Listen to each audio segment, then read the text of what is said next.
Bismillahirrahmanirrahim. Assalamualaikum warahmatullahi wabarakatuh. Selamat datang kembali bersama kami di channel Azril Hidayat. Bapak Ibu guru sekalian, dalam kesempatan yang baik ini kembali kami akan mengabarkan informasi terbaru pelaksanaan P3K Guru tahun 2022. Dalam video ini kami sampaikan jadwal terbaru resmi dari Dirjen GTK terkait dengan pembukaan seleksi P3K tahun 2022. Jadi teman-teman sekalian simak video ini hingga akhir ya, sehingga teman-teman bisa mendapatkan pencerahan, bisa mendapatkan ketegasan dari pelaksanaan P3K Guru tahun 2022, terutama adalah pembukaan seleksinya. Namun sebelum kita masuk di pembahasan, bagi teman-teman yang baru saja menemukan channel kami, seperti biasa jangan lupa subscribe dan nyalakan lonceng notifikasinya, sehingga ketika kami mengupdate informasi, teman-teman bisa mendapatkan notifikasi dari video terbaru pelaksanaan P3K tahun 2022. Tanpa berlama-lama langsung kita ke pembahasan. Nah, sebelumnya kita lihat teman-teman di portal Guru P3K sudah sampai di tahap integrasi data ya. Jadi memang sudah hampir siap, karena setelah integrasi data, nanti langsung ke persiapan pendaftaran, kemudian pendaftaran pada SSC ASN akan dimulai. Nah, Bu Nunuk Suryani dalam hal ini adalah PLT Dirjen GTK itu telah menyampaikan, ini adalah kami dapatkan dari Instagram Bu Nunuk Suryani.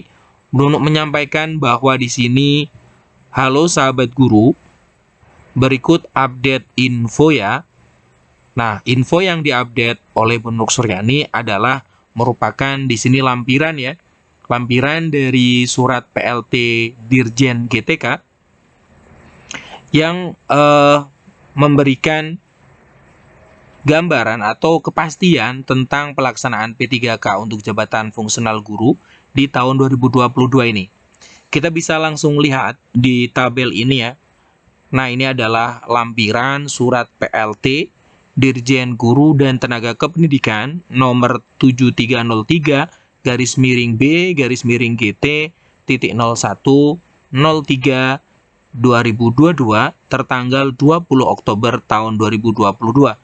Jadi kemarin ya, video ini kami ambil di tanggal 21 Oktober. Nah, kita lihat untuk rinciannya. Yang pertama adalah ada pengumuman seleksi, yaitu di tanggal awal, tanggal mulainya di tanggal 25 Oktober dan berakhir di 25 Oktober. Jumlah harinya adalah 1. Ini pengumuman seleksinya. Nah, jadi tanggal 25 nanti akan ada pengumuman resmi dari Kemendikbudristek. Untuk yang kedua adalah pendaftaran seleksi untuk semua pelamar dan pengumuman mendapatkan penempatan bagi P1. Nah, jadi ini adalah awal ya, di tanggal 25 sampai tanggal 7 November tahun 2022.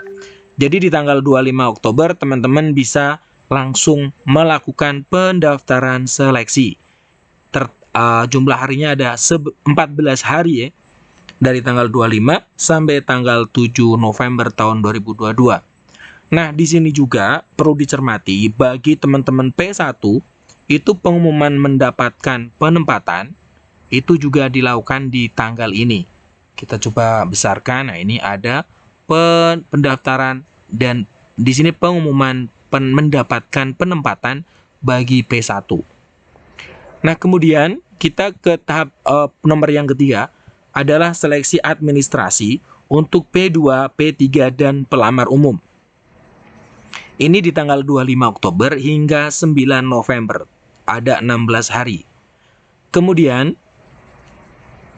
poin 4, pengumuman hasil seleksi administrasi untuk P2, P3, dan pelamar umum itu di tanggal 10 November hingga tanggal 11 November. Hanya ada 2 hari.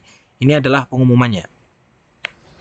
Kemudian, bagi teman-teman itu diberikan masa sanggah.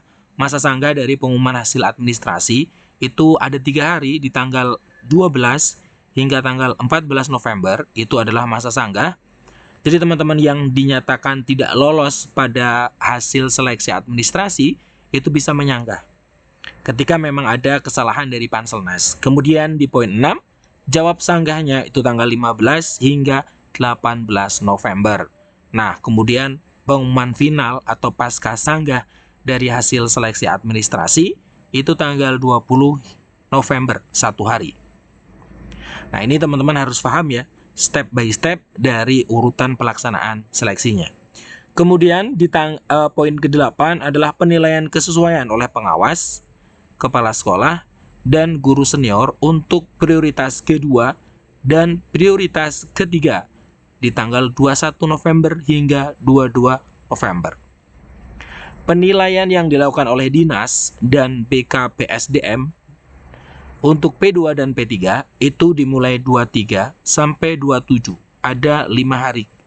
5 hari dari penilaian Dinas dan BKPSDM. Kemudian untuk poin ke-10 adalah pengumuman hasil seleksi kesesuaian P2 dan P3 itu dari tanggal 27 November hingga 7 Desember. 11 hari pengolahan hasilnya. Hasil dari pengawas, kepala sekolah, dan guru senior, kemudian Dinas dan BKPSDM. Itu diolah 11 hari. Poin ke-11 adalah pengumuman dan pemilihan formasi untuk pelamar umum.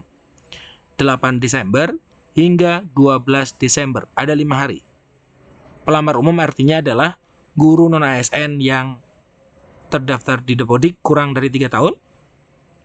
Dan untuk lulusan atau PPG ya. Untuk poin 12, nomor 12 adalah pengumuman daftar peserta, waktu dan tempat seleksi bagi pelamar umum, itu 16 Desember hingga 18 Desember. Kemudian seleksinya untuk umum itu di tanggal 19 hingga 24 Desember, 6 hari. Hasil seleksinya, pengolahannya, itu ada 12 hari dari tanggal 24 Desember hingga 4 Januari, dan pengumuman hasil seleksi. Jadi pengumuman hasil seleksi P1, P2, P3, dan pelamar umum dilakukan serentak di tanggal 5 Januari hingga 6 Januari tahun 2023. Jadi ini sudah masuk di 2023. Kemudian masa sanggah seleksi kompetensi. Jadi ketika diumumkan di tanggal ini 5 dan 6, teman-teman misalkan ada kesalahan dari perhitungan Panselnas, maka bisa disanggah dari tanggal 7 hingga 9 Januari. Ada 3 hari. Kemudian jawab sanggahnya ada 7 hari di tanggal 10 hingga 16 Januari. Kemudian pengumuman final atau pasca sanggah itu di tanggal 26 Januari hingga 1 hari ya di tanggal 26 Januari.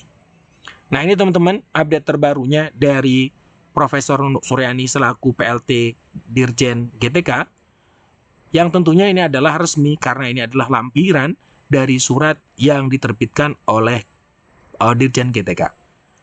Nah, teman-teman silahkan bersiap ya di tanggal 25 Oktober, sekarang 21, maka tinggal beberapa hari teman-teman untuk menyiapkan terutama mental bagi P1. Semoga nanti P1 bisa semuanya ditempatkan ya, bisa ditempatkan di sekolah, baik sekolah induk ataupun di non-induk. Yang terpenting adalah untuk P1 semoga bisa mendapatkan formasi.